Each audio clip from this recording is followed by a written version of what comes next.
After Sunday dinner, my mother stood up abruptly, pointed straight at my face, and shouted, "Get out of this house and never come back." And this time, I did. Welcome to Family Ashes, where family secrets can never stay hidden forever. If one day, the very person who gave you life threw you out of the house right after you had quietly paid nearly $80,000 to keep that roof from collapsing, what would you do? Hit subscribe, like the video, share it, and tell me your story in the comments. My name is Lauren Mitchell, I'm 32 years old, and I work as a financial advisor in Charlotte, North Carolina. On paper it sounds steady and secure, but my family has never been a place where I could find safety. My mother, Caroline, is the kind of woman who wants to control everything, how I dress, how I speak, even how I breathe, and she never misses an opportunity to criticize. My father, Edward, is gentle, a man who avoids conflict at all costs, slipping quietly out of the room whenever the air in the house thickened. I have an older brother, Mark, now 37, living in Texas and rarely coming back, and an older sister, Rachel, 35, settled in Chicago. Both of them escaped the family storm long ago. That left only me, the youngest, stuck for years inside a 5-bedroom house in suburban Charlotte, the house with its trimmed lawn and polished living room, the very thing my mother held up as the ultimate symbol of her success, though in truth it was nothing more than a shackle keeping us all bound together. I grew up in a home where comparison was the rhythm of daily life, so constant it became haunting. Mark was always the naturally brilliant one, Rachel was the shining example, and I, it seemed, was born only to embody disappointment. Report cards that should have been my pride never counted for much. I could bring home straight A's with one lone B in the corner, and my mother's cold finger would land on that single letter as she asked, "Why couldn't you be more like Rachel?" She never got less than an A+.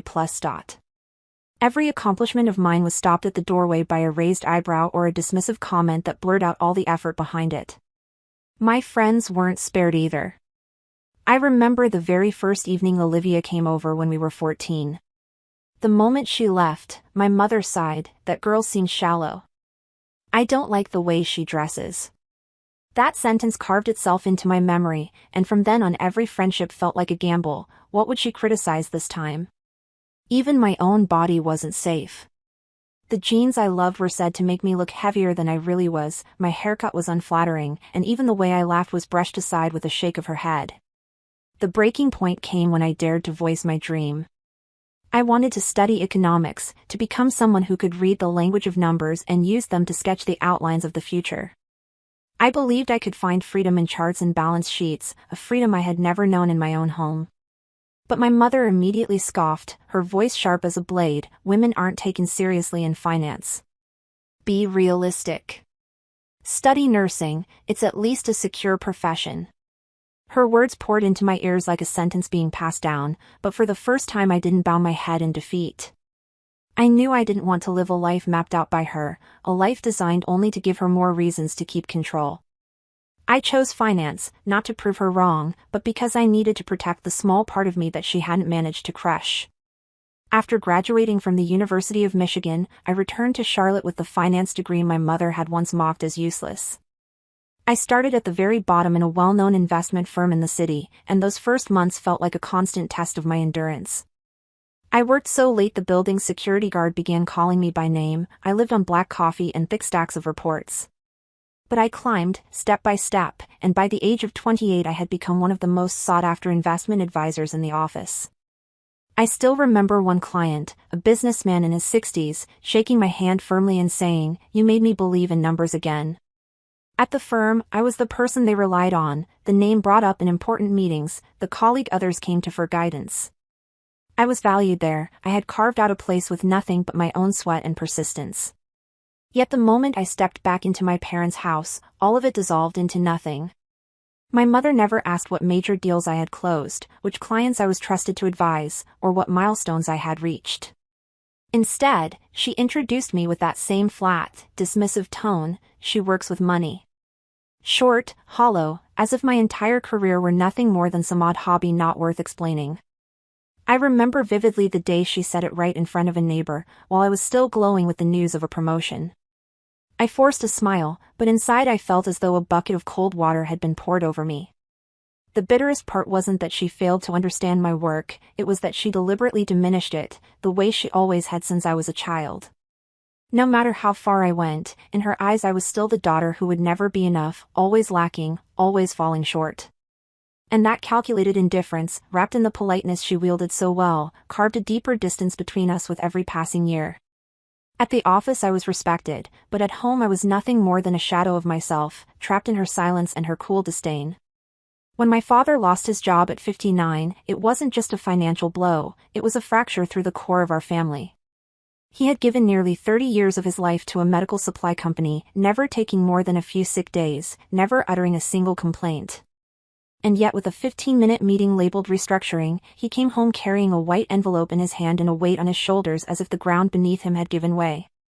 I watched him sit for hours in the old armchair, his eyes fixed on the television screen but not really seeing, the light flickering across a face that had gone completely blank. The severance package covered a few months, but my mother carried on as though nothing had changed. She refused to cut expenses, refused to cancel the weekend cocktail parties, still ordered fresh flowers for the living room every day, still replaced curtains and bought new dinnerware sets because people will notice. When my father suggested selling the brand new SUV to ease the pressure, she dismissed him with a sharp wave of her hand. We are not those kinds of people. At my age, who would hire me anyway? I will not lower myself like that. Her words landed like both a declaration and a threat, making it clear to everyone in the house that tightening belts did not exist in her vocabulary. The truth didn't need to be spoken aloud, it revealed itself in small, undeniable details. I noticed the thick envelope stamped in red with the word overdue, shoved into the kitchen drawer. I overheard phone calls my father hung up on quickly whenever I walked into the room. I saw his hands trembling each time he signed a check, as if every number written down was another knife's cut. One night, coming into the kitchen for a glass of water, I found him hunched over the table, his head buried in his hands, surrounded by a mountain of bills.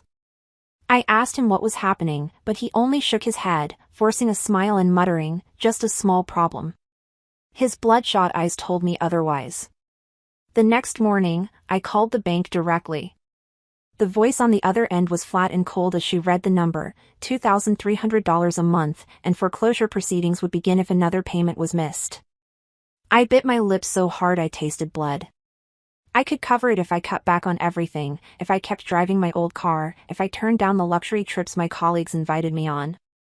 I knew this was the price to keep my father from collapsing further, to preserve my mother's hollow pride. I signed up for automatic payments that very day, from my own account, and no one ever knew. And so, month after month, 3 years passed. Each time the money left my account, my heart clenched, but I told myself it was my duty.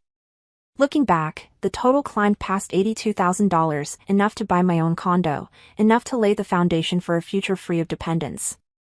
But instead of building my life, that money went to keeping upright a brick house where I had always been treated as an outsider. The house still stood, lights glowing, gardens manicured, but I knew what I was really preserving was not a home, it was the empty shell of pride my mother clung to with every breath. I had spent months searching for the right watch for my father. It wasn't just a birthday gift, it was my attempt to repay, even in some small way, the losses he had endured since losing his job. I remembered the day he quietly folded a magazine closed after lingering on an advertisement for a classic watch, smiling faintly as he said, "Beautiful, but it's just a dream." That day, I silently promised myself that one day I would make that dream real for him. And when he opened the box, his eyes lit up, his hand trembling as he traced the leather strap like he was afraid it might vanish if he touched it too hard. "Lauren. I can't believe you," his voice cracked, his shoulders, so heavy for so long, suddenly seemed lighter. In that moment, I saw again the father who once held my hand walking across the schoolyard, a man filled with hope and love. But the joy was short-lived. My mother sat at the head of the table, arms crossed, her eyes narrowed as if weighing my guilt. "Must be nice having all that money," she said, her voice sharp, hissing through her teeth, slicing the warm air of the room to pieces. She leaned toward me, her gaze cold and piercing. "While we're counting every penny for groceries, you throw away piles of money on something so frivolous? What exactly are you trying to prove?" The room froze. My father looked up, his lips twitching as though he might defend me, but as always, he only sighed, lowered his head, poured himself more wine, and let the silence shatter around us. The watch still rested in his hand, but now it looked like a piece of evidence against me, gleaming under the light as though it were accusing me of a crime I didn't even know I had committed. I forced a smile, but the corners of my mouth trembled, and my stomach twisted into knots. I knew well that no matter what I did, in my mother's eyes I was always wrong. I gave my father the gift he had longed for, and she called it wasteful. If I had given him nothing, she would have mocked me as thoughtless, ungrateful. There was no choice that allowed me to escape the trap she had built from her endless criticisms. My father sat there in silence, as if silence could cover everything. But it was that very silence that made me feel more alone than ever. I looked at him, wishing to see him take my side just once, but all I saw in return were his evasive eyes and his hand clenched so tightly around his glass that his knuckles turned white. And I realized I was exhausted, yet still clinging, still trying, because if I let go, I would become the unfilial child my mother had always branded me to be. My father sat with his eyes fixed on the glass of wine, letting my mother's words fall like hailstones. He had once been strong, the man who walked into boardrooms and closed big deals, but in front of my mother he shrank, a shadow of himself.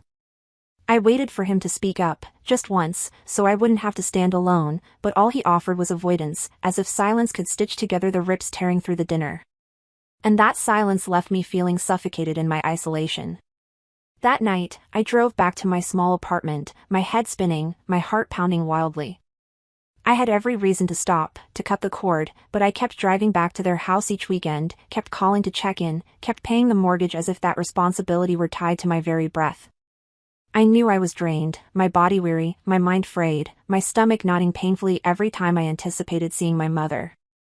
But in my head, a familiar voice repeated, if I walked away, I would be the ungrateful child, the one who let her parents lose everything. At church, in the neighborhood, in the eyes of others, there was no greater shame.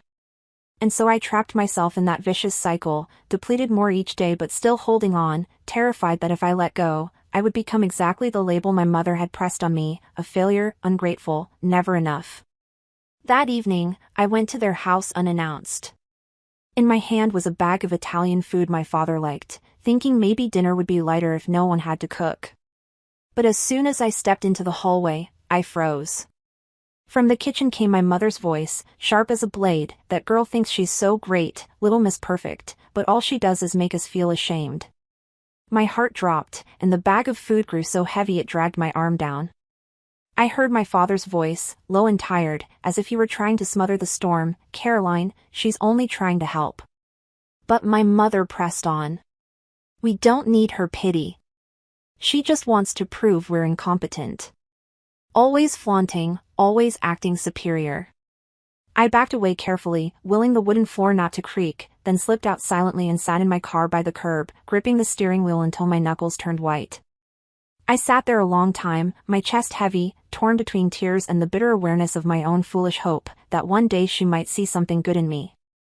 But as always, I swallowed it all, wiped my eyes, and pretended I had never heard those words. 2 weeks later, at my father's 60th birthday party, I promised myself this time would be different. This time I would speak, I would do something to change the cycle. I had spent months searching for the classic watch he once lingered over in a magazine before turning the page with a resigned smile, dismissing it as a distant dream. When he opened the box, his eyes lit up, his hands trembling as they brushed the leather strap, and in that moment he looked younger, revived. I sat there with a quiet swell of joy, believing I had finally given him something that made him truly happy. But that joy was cut off brutally. My mother folded her arms, her eyes flashing. So much money to spare, huh? While we're counting every penny for groceries, you throw piles of cash away on something useless like this? The air in the room sank heavy, everyone fell silent.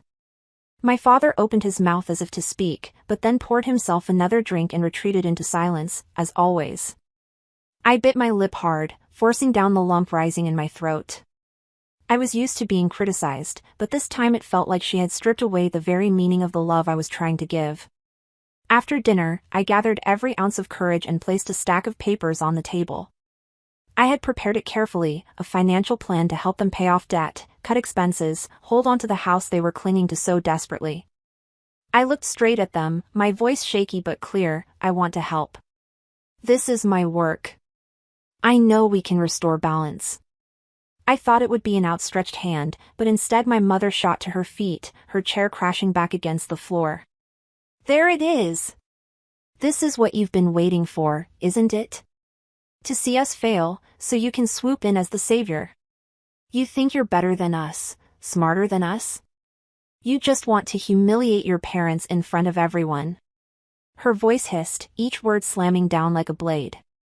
I turned to my father, searching for a word, a look of protection, but he only sat there, shoulders slumped. In that moment, I understood. All those years I had swallowed bitterness, fought exhaustion, clung on to avoid being branded the ungrateful child, they had led me straight into a dead end. And right there at that dinner table, everything finally exploded. I looked at my father one more time, clinging to the faintest hope that he would rise, put his hand on my shoulder, and tell my mother she had gone too far. But he only lowered his head, his shoulders collapsing inward like a man who had forgotten how to protect. In that instant I knew his silence was my answer, and it cut deeper than any insult ever could. The sobs broke out of me, uncontrollable, clogging my throat. "For the last 3 years, do you even know what I've been doing?" My voice trembled, but each word hit the table like a hammer. "I've been paying the mortgage on this house. $2,300 every month. On time. For nearly $83,000 total, the kind of money I could have used to buy my own condo. I did it so you wouldn't lose this place. And now you tell me I only wanted to watch you fail?" The room froze. The silence was so thick I could hear the pounding of my own heartbeat. My mother went rigid, her eyes wide, her lips parting as if she couldn't believe what she just heard. For a split second, I thought I saw the emptiness behind her eyes, the void she'd spent years covering with arrogance and cutting words. But it passed quickly, and the familiar fury surged back, fiercer than ever. She slammed her hand against the table, her face flushed red, shouting so loudly I saw my father's wineglass tremble. "Get out of my house. And never come back." Those words tore apart whatever was left. They weren't just an order, they were a knife, severing everything I had clung to for decades. I stood frozen, tears burning down my face, turning to my father, hoping he would protest, hoping he would tell me I didn't have to leave, that I had already sacrificed too much. But he just sat there, eyes fixed on the table, his hand gripping his glass of wine so tightly his knuckles turned white, not a word, not a nod, not even a shake of the head. That bowed face was confirmation enough that I truly was alone. Inside me, something cracked. It felt as though I had been holding this house, holding them, keeping everything together with my own hands so it wouldn't collapse, and now they were the ones pushing me out, discarding me like a stranger.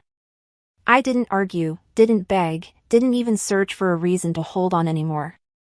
I simply turned quietly, knowing that from that moment forward, everything had changed, that the walls I had held up with my sweat and tears would never again be a home for me. I went upstairs and packed in silence.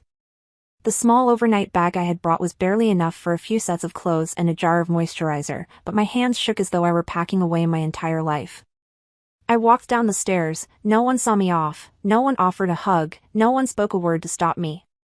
My father stood in the hallway, his head bowed, while my mother kept her back to the window, not bothering to look at me even once more. I gripped the doorknob tightly, drew in a deep breath, and pulled it open. There was no dramatic slam, only a soft click as it shut behind me, but to me the sound echoed like the snap of a cord that had been pulled taut for far too long.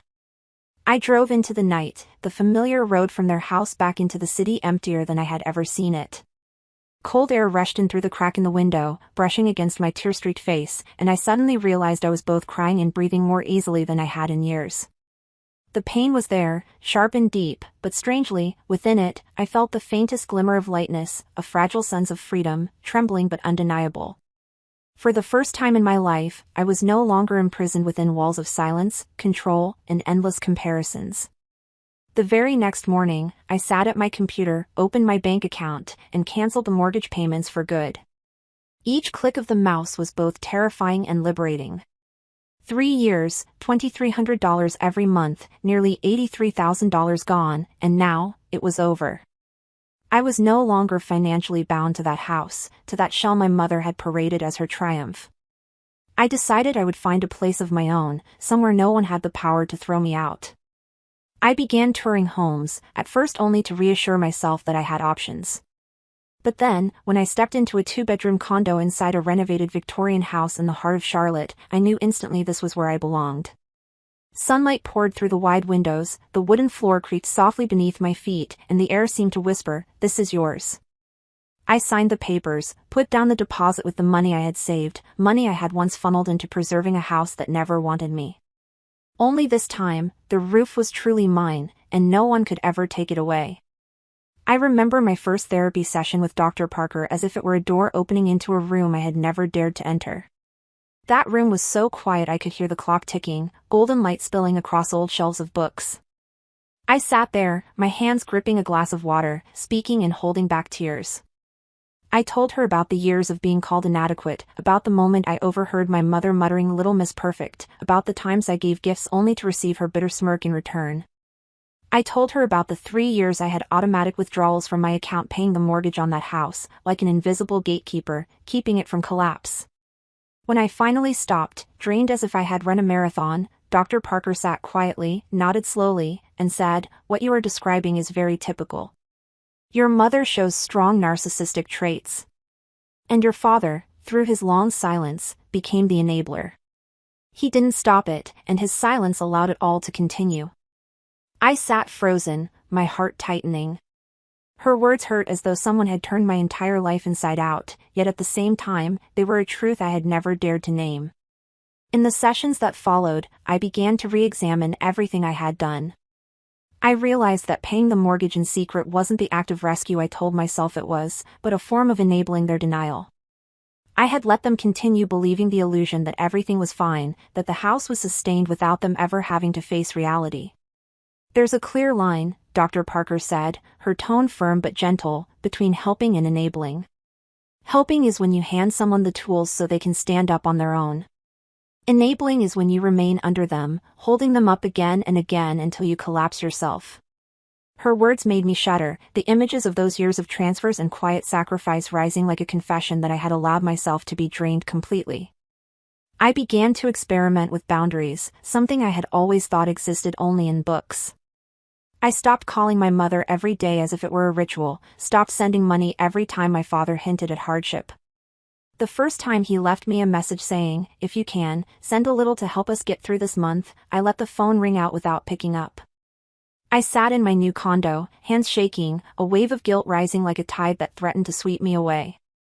I asked myself if I was becoming the ungrateful, unfilial child my mother had always accused me of being.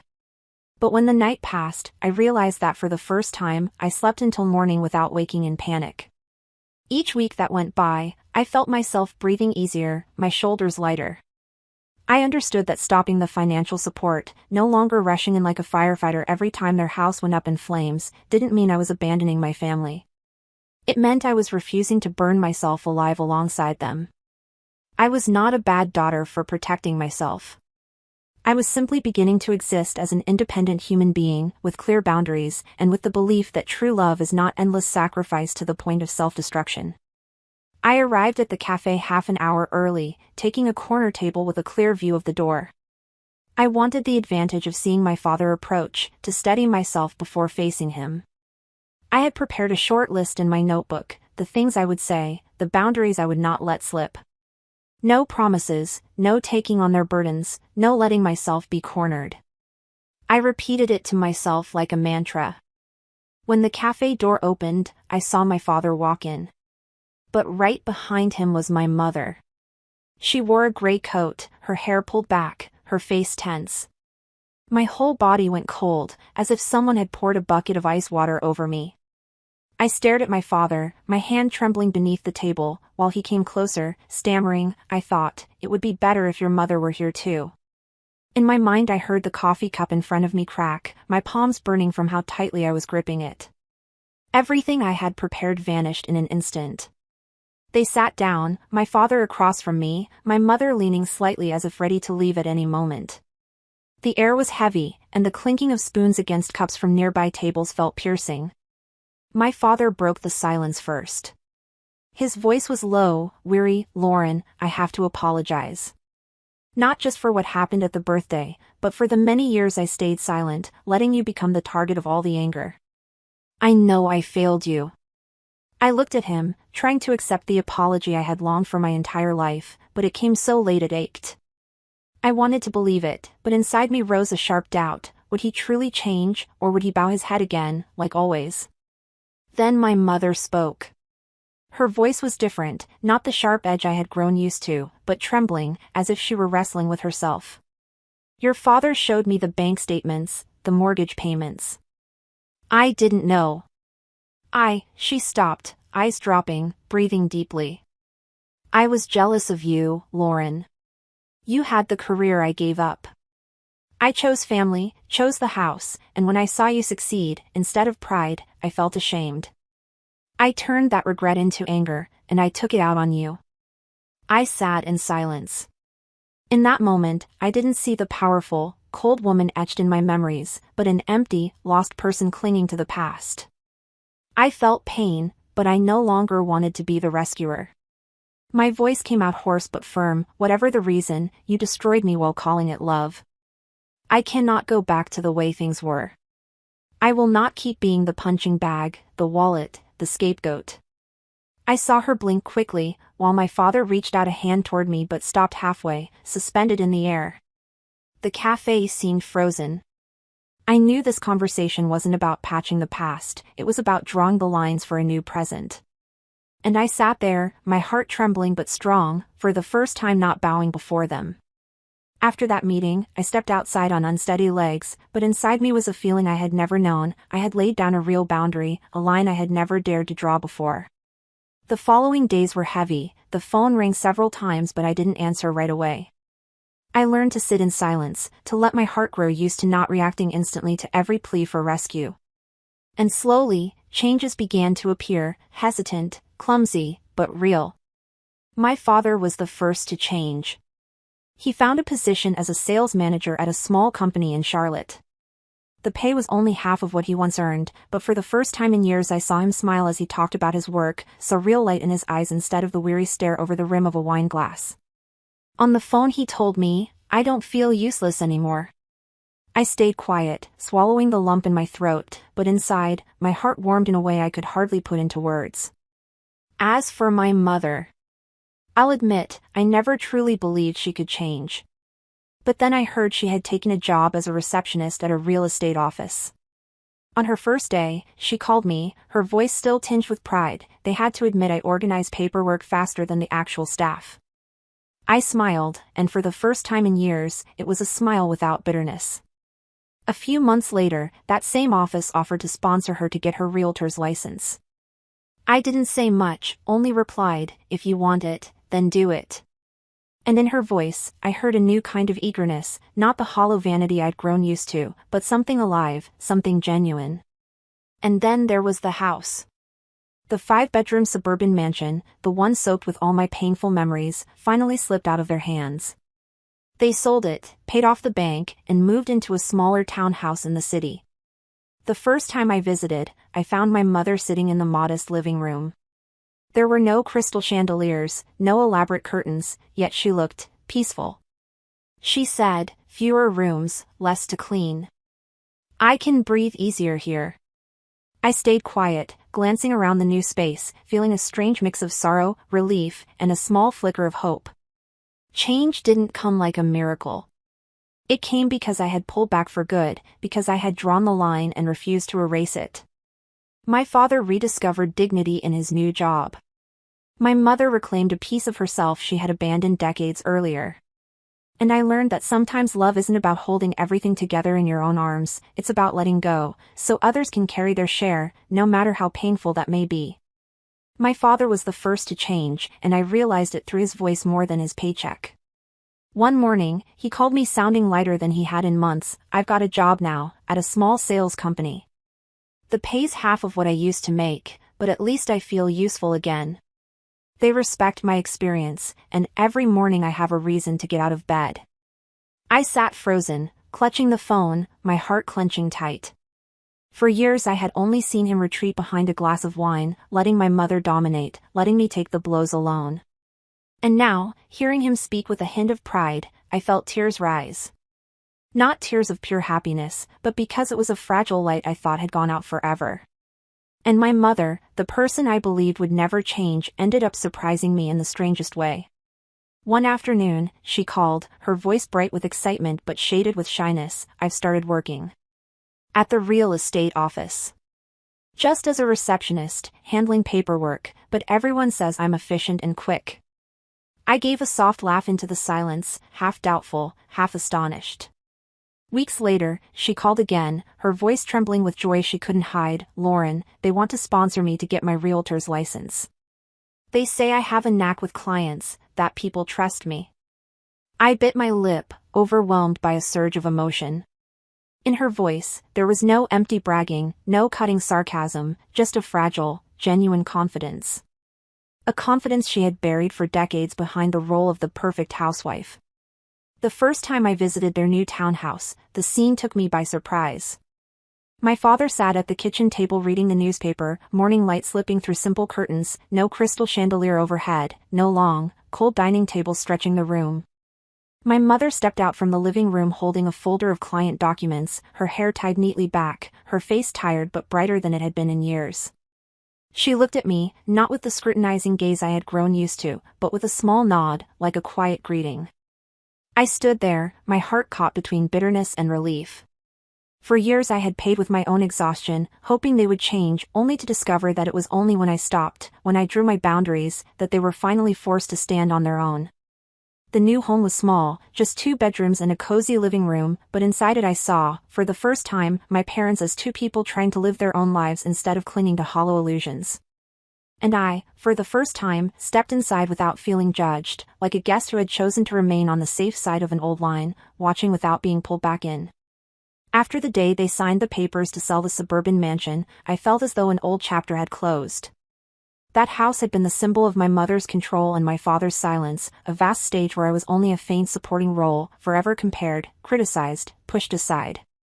Watching the moving trucks pull away with the furniture my mother once bragged about to neighbors, I sat still in my car, gripping the steering wheel until my hands went numb. I didn't go inside, didn't say goodbye. That house had never truly been a home to me, and seeing it leave their hands filled me with more relief than regret. Their townhouse in the city was far smaller, with only 2 bedrooms and a warm little living room. No more cavernous empty spaces, no more pressure to maintain a perfect image for the outside world. I remember that first step inside, my father at the dining table with dark circles under his eyes but a look of peace I had never seen in him before. My mother was sorting through client files on the table, her hair pulled into a bun, her hands busy but her expression strangely at ease. No velvet curtains, no expensive salon set, just a few simple pieces of furniture, and for the first time, I realized the truth in that simplicity. They were learning to live authentically. Our relationship slowly became less dramatic. Visits no longer erupted into shouting after only a few words, no longer carried public jabs or deliberate sighs. But I never forgot the years behind us, and I knew I needed to keep my distance to protect myself. I visited when I had the strength, no longer out of weekly obligation. I answered the phone when I wanted to, and let it ring out when I didn't. I drew a line for myself. I could listen, I could advise, but I would never again carry the weight for them. I would never again step into the role of the rescuer child, the one who sacrificed silently to hold together a family facade already cracked. When I left that townhouse, my steps felt lighter. I was still their daughter, but now I was also an independent person, with the right to say no, with the right to live without trading away my inner peace for scraps of acceptance. I loved my parents in the way I could, without destroying myself in the process. And in that careful distance, I realized that real love isn't letting yourself be drained by others, but holding on to enough of yourself to keep living and breathing. My 2-bedroom condo in downtown Charlotte is nothing compared to the 5-bedroom mansion my parents once clung to, but to me, it holds the value of an entirely new life. I painted the living room walls jade green, the very color my mother once mocked as tacky and forbade me to choose when I lived at home. I laid a thick wool rug across the wooden floor, placed a bookshelf by the wide window so I could sit and read the paper each morning in the sunlight. For the first time, every object in this home was chosen by me, without anyone's judgment, without anyone telling me what I should or shouldn't do. And most importantly, no one can throw me out of here. I adopted a golden-furred cat named Milo. He appeared in my life like a tiny companion, rushing to the door every time I came home, brushing against my legs with a soft meow. That simple feeling of being welcomed, of being wanted, even from a cat, warmed my heart more than all those cold family dinners I had endured. At night, Milo curled up beside me, a reminder that at last, I had a place that truly felt like home.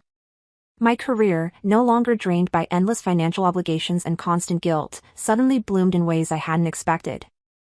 I was assigned more important clients, then promoted to team leader. I found myself more creative in my work, more focused in strategy, and most importantly, I finally had the energy to enjoy the fruits of my own labor. I was no longer living in a state of choosing between my career and their survival. I could simply be myself, a woman working out of passion, fully aware of her own worth. My family changed too, though not overnight. My father found a new job, modest but steady, and I heard dignity return to his voice. My mother began working at the real estate office, slowly discovering real confidence instead of the shallow pride she once wore like armor. We spoke less often, saw each other less frequently, but when we did, there was less drama, less noise, fewer biting remarks. I kept my distance, the boundaries I needed to protect myself. I could listen, but I would no longer carry their burdens. I could care, but I would not sacrifice myself until nothing remained. Now, looking back on the road I've traveled, I understand something that seems simple, but took me a lifetime to absorb. Sometimes, true love isn't carrying everything for someone else, isn't sacrificing until you collapse. Sometimes, true love is stopping, letting others take responsibility for their own lives, letting them learn how to rise after their own falls. Because only when I let go did they finally grow. And only when I drew my boundaries could I love them without destroying myself. If my story makes you see yourself, at a tense dinner table, in the silence of a father who never speaks, or in the unending criticism of a mother, I want you to know you are not alone. Learning to set boundaries, to stop, to say enough, is often the hardest thing, but it may also be the only way to find yourself again. It took me years to realize that love doesn't mean carrying it all, and sometimes the kindest thing you can do for your family is to let them be responsible for their own lives.